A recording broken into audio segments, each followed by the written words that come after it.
निष्पक्ष जीवन जीने की, निष्पक्ष कार्य करने की, निष्पक्ष भविष्य को चुनने की, देश के अंदर निष्पक्ष तौर पर किसी पाबंदी के साथ एक जगह से दूसरी जगह जाना पूरी आजादी है, हमें इसी मौलिक अधिकार के अंतर्गत मिलता है। शोषण के विरुद्ध इस देश के अंदर तीसरा हमारा अधिकार है शोषण के विरुद्ध। चाहे कोई महिलाएं हो, चाहे कोई बच्चे हो, चाहे कोई दलित हो, चाहे कोई निचले तबके के लोग क्यों ना हो, सभी को इस देश के अंदर एक मजबूत पक्ष रखने का अधिकार देता है हमारा संविधान। इसी कारण इतिहास गवाह है, हमारे देश के अंदर महिलाओं के साथ अत्याचार हुई। इतिहास गवाह है, हमारे बच्चों के साथ अत्याचार हुई है। हमारे बच्चों को उम्र से पहले काम में ढकेल दी जाती है। हमारे बच्चों को उनको शिक्षा से दूर रखा जाता है। हमारे बच्चों को उसकी मौलिक अधिकार से दूर रखा जाता है। इसलिए देश के अंदर प्रत्येक बच्चों को उसका सम्मान जमन, उसके अधिकार के अनुरूप चलने की पूरी आजादी है। इसलिए हम किसी भी छोटे बच्चे को बिना वजह का काम में ढकेल नहीं सकते, बिना वजह का शिक्षा से दूर नहीं रख सकते। इसलिए हमारी मूल कर्तव्य होती है कि उन बच्चों को शिक्षा के साथ जोड़ा जाए, उसका शोषण ना हो। क्योंकि प्रत्येक 6 साल से लेकर 14 साल तक के बच्चों को हमारी सरकार जो है निःशुल्क शिक्षा देने के प्रावधान की है, सर्व शिक्षा के माध्यम से। इसलिए आज हमारा देश, हमारा समाज शिक्षा की ओर तेजी के साथ अग्रसर हो रहा है, क्योंकि उसकी मौलिक कर्तव्य और सिद्धांत भी है। उसके बाद धार्मिक स्वतंत्रता, इस देश के अंदर सभी लोगों को अपने अनुसार धर्म को लेकर चलने की पूरी आजादी है। उसके बाद आता शिक्षा और सांस्कृतिक, हम देश के अंदर किसी भी संस्था के अंदर शिक्षा ग्रहण कर सकते हैं, आपकी पूरी आजादी है। वो कोई भी हिंदू मदरसे के अंदर तालीम ले सकता है, कोई भी मुसलमान गुरुकुल के अंदर तालीम ले सकता है, कोई भी दलित जाति ब्राह्मणों के हाथ में शिक्षा ले सकता है। उसको पूरी आजादी है, देश के अंदर संविधान हमारा देता है। इसलिए आज हमें संविधान बचाने की जरूरत है, आज हमें संविधान को समझने की जरूरत है। क्योंकि जब तक हम अपने अधिकार और संविधान को नहीं समझेंगे, देश के अपने अधिकार को नहीं समझेंगे। आज हमें बहुत से लोग जगहों पर यात्रा करते हुए देखने के लिए मिलता है, महिलाओं की सीट पर पुरुष यात्रा करते हैं। क्योंकि उस महिलाओं को मालूम है कि आपका अधिकार का सीट था, आप उसमें बैठ करके समय यात्रा कर सकते थे, लेकिन उसको पता ही नहीं कि हमारा अधिकार है। प्रत्येक ट्रेन, बस, हर जगह महिलाओं को विशेष आरक्षण दी जाती है ताकि उसकी शोषण न हो, उसके सम्मान को ठेस न पहुंचे। उसके बाद संवैधानिक उपचार का अधिकार, आपके ऊपर कोई अत्याचार होती है तो आपके सामने प्रशासन है, आपके सामने कानून है, आप कानून के समझ से जा सकते हैं, अपने पूरे अधिकार को अपने डिमांड कर सकते हैं। इसलिए सबसे पहली बात हमें इन स्कूलों के माध्यम से समझने में मदद मिलती है कि हमें संविधान क्या चीज है। इसलिए बड़े से बड़े लोगों को यह बात मालूम होनी चाहिए कि छोटे से भी छोटे लोगों पर हमें अत्याचार नहीं कर सकते, क्योंकि उसके साथ कानून है, उसके साथ संविधान है। जब तक हमारा कानून और संविधान है तो प्रत्येक लोगों को बराबरी का अधिकार दिया जाता है। इसलिए हमें अपने देश के अंदर हर चीजों को समझने की ताकत है। खास करके मैं उन बच्चों को और उन अभिभावकों को बताना चाहता हूँ कि अपने बच्चों को ज्यादा से ज्यादा शिक्षा के साथ जोड़े। आपका शिक्षा ही सबसे बड़ा अधिकार है। आप जब तक शिक्षा से नहीं जुड़ेंगे तो आप अपने बच्चे या अपने अधिकार को सही रूप से नहीं जानेंगे। 26 जनवरी 1950 के दिन हमारा यही 26 जनवरी 1950 के दिन हमारे देश का संविधान लागू हुआ और हमें पूर्ण रूप से लोकतांत्रिक देश का दर्जा प्राप्त हुआ। हमारे भीमराव साहब अगर नहीं रहते तो आज देश के अंदर बाहुबलियों का, देश के अंदर ताकतवरों का राज होता, देश के अंदर पूंजीपतियों का राज होता। हमारे भीमराव अम्बेडकर जी ने कठिन प्रयत्न करने के साथ 2 साल 11 महीना 18 दिन का कठिन परिश्रम दिया और 299 लोगों का एक टीम जो तैयार था उसके अनुरूप देश के भविष्य और देश की भांति को सुरक्षित रखकर उसने अपने संविधान का निर्माण कराया, ताकि देश के अंदर आने वाले समय में कभी किसी भी वर्ग के लोगों को, चाहे वो स्त्री हो, चाहे हमारे समाज के छोटे दलित जाति के बच्चे ना हो, कभी उस पर अत्याचार न हो। क्योंकि इतिहास गवाह है, आजादी से पहले बहुत सारे अत्याचारों का सामना किया गया था। उससे लोग तंग और परेशान आ गए थे, जिससे लोग अपनी जिंदगी जीना छोड़ दिए थे, जिससे लोग अपने समुदाय का गठन करने लगे थे, जिससे अपनेपन का भाव पैदा होने लगा था। इसी के वजह से आज हमारा पाकिस्तान हमसे अलग है, इसी की वजह से आज बांग्लादेश इंडिया से अलग है, क्योंकि उसने जातीयता को बढ़ावा दिया था। उसने अपने अंदर एक सोच पैदा कर दी थी कि अगर हम एक साथ नहीं रहेंगे तो हमारे पूर्वज या हमारे आने वाला नस्ल सुरक्षित नहीं रहेगा।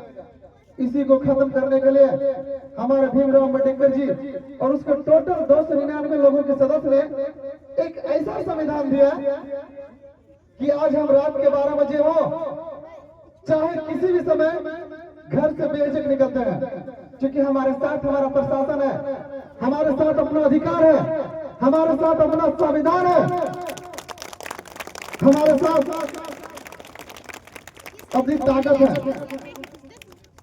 इसलिए मैं अपने बच्चों से यही प्रार्थना और प्रे करता हूं कि आप बेहतर से बेहतर शिक्षा ग्रहण करें, आप ज्यादा से ज्यादा तालीम ग्रहण करें और हाईवे पर जाएं, और जाने के बाद आप पता लगाएं कि आपका अधिकार क्या है।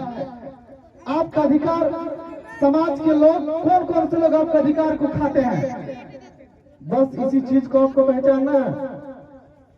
हमारा मकसद सन 2013 से लगातार मैंने ज्ञान सागर पब्लिक स्कूल का गठन इस क्षेत्र में जो मैंने किया,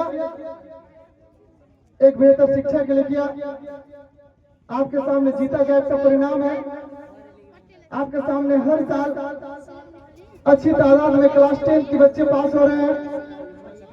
हमारे क्षेत्र के लगातार एजुकेशन सिस्टम बढ़ रहा है, हमारे क्षेत्र की डेवलपमेंट बढ़ रही है। आज हमारे सामने हमारा कोई लीडर आता है तो हम सीधे खड़े हो तो हमारा अधिकार क्या है, आप हमारे लिए करेंगे क्या। आपको जब चुनाव जीता है तो हमारे बच्चों के लिए, हमारे भविष्य के लिए आप क्या कर रहे हैं। तो खास करके मैं उस बुद्धिजीवी लोगों से अनुरोध करता हूं कि इस बच्चों के भविष्य को देखते हुए जो इस क्षेत्र में उच्च विद्यालय की कमी है उसको जल्द से जल्द पूरी की जाए, ताकि इस बच्चों को भविष्य बनाने में किसी प्रकार की कठिनाई ना हो। चूंकि आपको पता नहीं है कि हमारे बच्चे उच्च विद्यालय न होने के कारण कितने बच्चे की पढ़ाई बीच में ही छूट जाती है। इसलिए मैं और अपने बच्चे से पूरा दुआ करता हूं, प्रे करता हूं, जल्द से जल्द इन ताकत वाले लोगों को एक काम करने की जुनून पैदा करें, ताकि हमारे क्षेत्र के अंदर जल्द से जल्द उच्च विद्यालय की गठन हो, ताकि हमारी शिक्षा पूर्ण रूप से कंप्लीट हो। और हमें कहने का मतलब कि आज हमारा देश विज्ञान, तकनीक, शिक्षा में बड़ी प्रगति कर रहा है। आज आपके सामने खड़ा है चंद्रयान 3, जो चांद की दक्षिण ध्रुव पर हमारा देश अपना झंडा गाड़ चुका है। पूरा विश्व हमारे देश की ओर गर्व के साथ नजर उठाता है कि भारत भी एक देश है जिसके अंदर एक से बढ़कर एक साइंस पैदा हुआ, जिसके अंदर एक से बढ़कर एक टेक्नोलॉजी पैदा हुई। इसलिए चंद्रयान 3 की सफलता हमारे देश की वैज्ञानिक, हमारे देश की तकनीक को दर्शाता है। हमारे देश के अंदर G20 सम्मेलन पिछले साल जो भी नरेंद्र मोदी की अध्यक्षता में दिल्ली के मैदान पर जो हुई, वो भी इस बात को गवाही देती है कि हमारा देश एक मजबूत अर्थव्यवस्था की ओर आगे की ओर बढ़ रही है। हमारा देश एक ताकत की ओर आगे की ओर बढ़ रही है।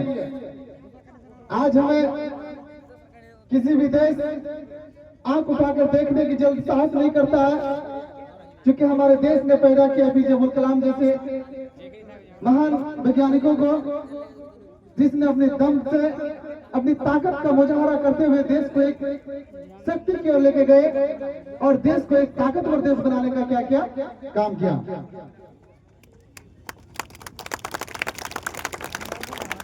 इसलिए हमें एक जिम्मेदार नागरिक होकर काम करना है। हमें एक जिम्मेदारी का एहसास होनी चाहिए। हम अगर शिक्षक हैं तो हमारी जिम्मेदारी है कि बच्चों को अच्छी शिक्षा दें। हम अगर देश के या क्षेत्र के लीडर हैं, नेता हैं, तो हमारी जिम्मेदारी है कि समाज के अंदर बुराइयों को खत्म करें। समाज के अंदर नशा, समाज के अंदर जुआ, समाज के अंदर अनडिसिप्लिन, समाज के अंदर दारू, समाज के अंदर दहेज नाम की जो अभिशाप चल रही है, उसको खत्म करने के प्रयास की जाए। मैं अपने ताकतवर लीडरों से मैं अपील करता हूं इस मंच के माध्यम से कि समाज के अंदर इन सब बुराइयों को फैल रहा है, जिससे आपके बच्चों के भविष्य को बिगाड़ने का काम कर रहा है।